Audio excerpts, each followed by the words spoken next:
ನಮಸ್ಕಾರ ಸ್ನೇಹಿತರೆ, story world ಅನ್ನೋ ಚಾನೆಲ್ಗೆ ಸ್ವಾಗತ. ನಂದ ಮಹಾರಾಜನನ್ನು ವರುಣ ಮುಷ್ಟಿಯಿಂದ ಶ್ರೀಕೃಷ್ಣ ಅವರು ಹೇಗೆ ಪಾರು ಮಾಡಿದ್ದಾರೆ ಎಂದು ಈ ಕಥೆಯಲ್ಲಿ ತಿಳಿಯೋಣ. ಗೋವರ್ಧನ ಉತ್ಸವವು ಅಮಾವಾಸ್ಯೆ ದಿನ ನಡೆಯಿತು. ಇದರ ನಂತರ ಅರಸ ಇಂದ್ರನ ಆದೇಶದಂತೆ 7 ದಿನಗಳ ಕಾಲ ಮಳೆ ಸುರಿತು ಮತ್ತು ಆಲಿಕಲ್ಲಿನ ಬಿರುಗಾಳಿ ಎದ್ದಿತು. ಶುಕ್ಲ ಪಕ್ಷದಲ್ಲಿ 9 ದಿನಗಳು ಮುಗಿದವು. 10ನೇ ದಿನ ಅರಸ ಇಂದ್ರನು ಶ್ರೀಕೃಷ್ಣನ ಪೂಜೆ ಮಾಡಿದನು. ಹೀಗೆ ಈ ವಿಷಯವು ಸಮಾಧಾನಕರವಾಗಿ ಮುಕ್ತಾಯವಾಯಿತು. ಇದ ನಂತರ ಶುಕ್ಲ ಪಕ್ಷದ 11ನೇ ದಿನ ಎಂದರೆ ಏಕಾದಶಿಯ ದಿನ ನಂದ ಮಹಾರಾಜನು ಇಡೀ ದಿವಸ ಉಪವಾಸ ಮಾಡಿ ದ್ವಾದಶಿಯ ದಿನ ಪ್ರಾಂತ ಕಾಲದಲ್ಲಿ ಬಹುಬೇಗನೆ ಯಮುನಾ ನದಿಯಲ್ಲಿ ಸ್ನಾನ ಮಾಡಲು ಬಯಸಿದನು. ಅವನು ನದಿಯ ನೀರಲ್ಲಿ ಆಳಕ್ಕೆ ಇಳಿದನು. ಆದರೆ ಕೂಡಲೇ ವರುಣ ದೇವನ ಒಬ್ಬ ಸೇವಕನು ಅವನನ್ನು ಬಂಧಿಸಿದನು. ಈ ಸೇವಕರು ನಂದ ಮಹಾರಾಜನನ್ನು ವರುಣ ದೇವತೆಯ ಮುಂದೆ ನಿಲ್ಲಿಸಿ ಇವನು ತಪ್ಪು ಕಾಲದಲ್ಲಿ ನದಿಯಲ್ಲಿ ಸ್ನಾನ ಮಾಡಿದ್ದಾನೆಂದು ಆಪಾದನೆ ಹೊರಿಸಿದರು. ಶಾಸ್ತ್ರದ ಪ್ರಕಾರ ಅವನು ಸ್ನಾನ ಮಾಡಿದ ಸಮಯ ರಾಕ್ಷಸರ ಸಮಯ. ವಾಸ್ತವಾಂಶವೆಂದರೆ ನಂದ ಮಹಾರಾಜರು ಪ್ರಾಂತ ಕಾಲ ಬೇಗನೆ ಯಮುನಾ ನದಿಯಲ್ಲಿ ಸ್ನಾನ ಮಾಡಲು ಬಯಸಿದನು. ಆದರೆ ಹೇಗೋ ಅವನು ಸ್ವಲ್ಪ ಮೊದಲು ಬಂದು ಬಿಟ್ಟನು. ಅಶುಭವಾದ ಸಮಯದಲ್ಲಿ ಸ್ನಾನ ಮಾಡಿದನು. ಇದರ ಪರಿಣಾಮವಾಗಿ ಅವನನ್ನು ಬಂಧಿಸಲಾಯಿತು.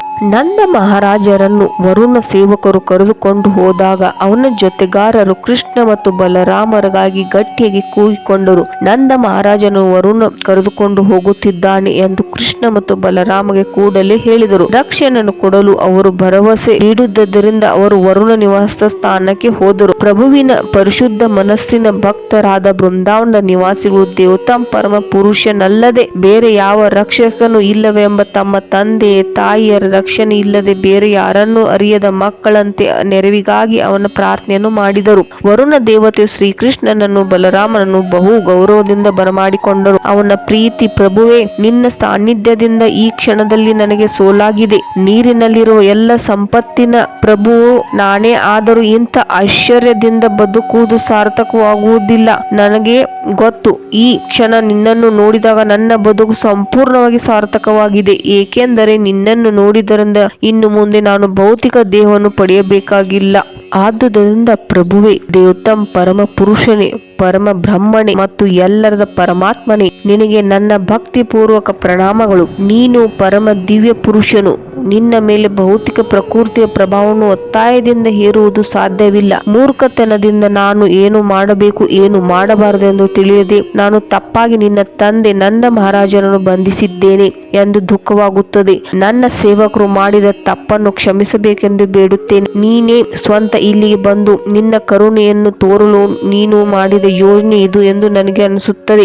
ಪ್ರೀತಿಯ ಪ್ರಭುವೇ ಕೃಷ್ಣ ಗೋವಿಂದ, ನನ್ನಲ್ಲಿ ಕರುಣೆ ಇಡು. ನಿನ್ನ ತಂದೆ ಇಲ್ಲಿದ್ದಾರೆ, ಅವರನ್ನು ಕರೆದುಕೊಂಡು ನೀವು ಮನೆಗೆ ಹೋಗಬಹುದು ಎಂದು ವರುಣ ಶ್ರೀಕೃಷ್ಣ ಅವರಿಗೆ ಹೇಳಿದನು. ದೇವತಾ ಪರಮ ಪುರುಷನಾದ ಕೃಷ್ಣನು ತನ್ನ ತಂದೆಯನ್ನು ರಕ್ಷಿಸಿ ಅತ್ಯಂತ ಹರ್ಷದಿಂದ ಆತನು ಅವನ ಸ್ನೇಹಿತರ ಬಳಿಗೆ ಕರೆದೊಯ್ದನು. ದೇವತೆಯು ಅಷ್ಟೊಂದು ಶ್ರೀಮಂತನಾಗಿದ್ದರೂ ಅವನು ಕೃಷ್ಣನಿಗೆ ಅಷ್ಟೊಂದು ಗೌರವವನ್ನು ತೋರಿದ್ದಾನೆಂದು ನಂದ ಮಹಾರಾಜನಿಗೆ ಆಶ್ಚರ್ಯವಾಯಿತು. ಇದು ನಂದ ಮಹಾರಾಜನಿಗೆ ಅಚ್ಚರಿ ಉಂಟು ಮಾಡಿತು. ಈ ಘಟನೆ ಸ್ನೇಹಿತರಿಗೂ ಬಂಧುಗಳಿಗೂ ಬಹು ಆಶ್ಚರ್ಯದಿಂದ ಹೇಳಿದನು. ವಾಸ್ತವವಾಗಿ ಕೃಷ್ಣನು ಇಷ್ಟು ಬೆರಗುಪಡಿಸುವಂತ ಕಾರ್ಯಗಳನ್ನು ಮಾಡುತ್ತಿದ್ದರೂ ಅವನು ದೇವತಾ ಪರಮ ಪುರುಷ ಎಂದು ಯೋಚಿಸುವುದು ನಂದ ಮಹಾರಾಜನ ತಾಯಿ ಯಶೋದೆಯಾಗಲಿ ಸಾಧ್ಯವಾಗಲಿಲ್ಲ. ಇದರ ಬದಲು ಅವರು ಯಾವಾಗಲೂ ಅವನು ತಮ್ಮ ಪ್ರೀತಿಯ ಮಗು ಎಂದು ಸ್ವೀಕರಿಸಿದ್ದರು. ಕೃಷ್ಣನು ದೇವತಾ ಪರಮ ಪುರುಷನಾಗಿದ್ದರಿಂದ ವರುಣ ಕೃಷ್ಣನನ್ನು ಪೂಜಿಸುತ್ತಿದ್ದನು. ಹೀಗೆ ಶ್ರೀಕೃಷ್ಣ ಅವರು ನಂದ ಮಹಾರಾಜನನ್ನು ವರುಣ ಮುಷ್ಟಿಯಿಂದ ಪಾರು ಮಾಡಿದರು. ಈ ಕತೆ ನಿಮಗೆ ಇಷ್ಟವಾಗಿದ್ದಲ್ಲಿ ಲೈಕ್ ಮಾಡಿ, ಶೇರ್ ಮಾಡಿ ಮತ್ತು ಸಬ್ಸ್ಕ್ರೈಬ್ ಮಾಡಿ. ಹರೇ ಕೃಷ್ಣ, ಹರೇ ರಾಮ.